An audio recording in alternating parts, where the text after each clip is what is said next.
નમસ્કાર, તાપી ટુડે ન્યૂઝમાં આપનું સ્વાગત છે। આદિવાસીઓ પર થતા અત્યાચાર અને જમીન સંપાદન નહીં કરવા સોનગઢ ખાતે જન આક્રોશ રેલી યોજી આવેદનપત્ર અપાયું। ગત દિવસોમાં ઉકાઈ અસરગ્રસ્ત વિસ્તારોમાં જમીન સંપાદન કરવા ગયેલા અધિકારીઓ પોલીસ સાથે માપણી કરવા ગયા હતા, ત્યારે સેરોલા સાતકાસી ગામોમાં ગ્રામજનો દ્વારા વિરોધ થયો હતો। ત્યારે તાપી પોલીસ દ્વારા એક્સપાયરી ડેટવાળા ટીયર ગેસના સેલ છોડવામાં આવ્યા હતા।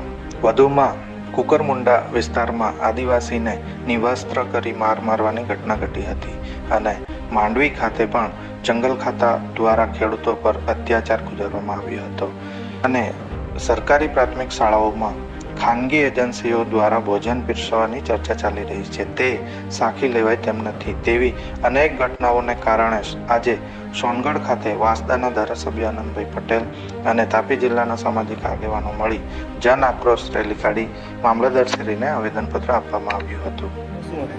આદિવાસી જન આક્રોશ રેલી કાઢવામાં આવી, એનો મુખ્ય મુદ્દો હતો કે સોનગઢમાં ગઈ 19 તારીખે પોલીસ તંત્ર દ્વારા જે માપણી કરવાવાળા, સર્વે કરવાવાળા, સંપાદન કરવાવાળા આવ્યા હતા, એમની સાથે ગામ લોકોનું ઘર્ષણ અને પોલીસ તંત્ર દ્વારા દમનગીરીનું વલણ અપનાવતા ટીયર ગેસ એમણે 19 જેટલા છોડ્યા હતા એક્સપાયરી ડેટવાળા।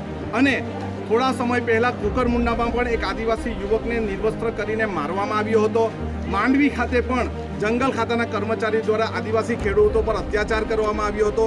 એના માટે અને એની સાથે પ્રાથમિક શાળાઓ અને વર્ગ શાળાઓમાં NGO દ્વારા ભોજન પીરસવાની વાત છે, એના માટે અમે આજે આવેદનપત્ર આપ્યું છે અને અમારી કોઈ પણ જમીન સંપાદન કરવી હોય તો સંપાદનના નિયમ પ્રમાણે ને ભારતના બંધારણના નિયમ પ્રમાણે ગ્રામસભાની પૂર્વ મંજૂરી લીધા પછી કરી શકશે, નહીં તો અમે કોઈ પણ માપણી એજન્સીને ગામમાં ઘૂસવા દેશું નહીં।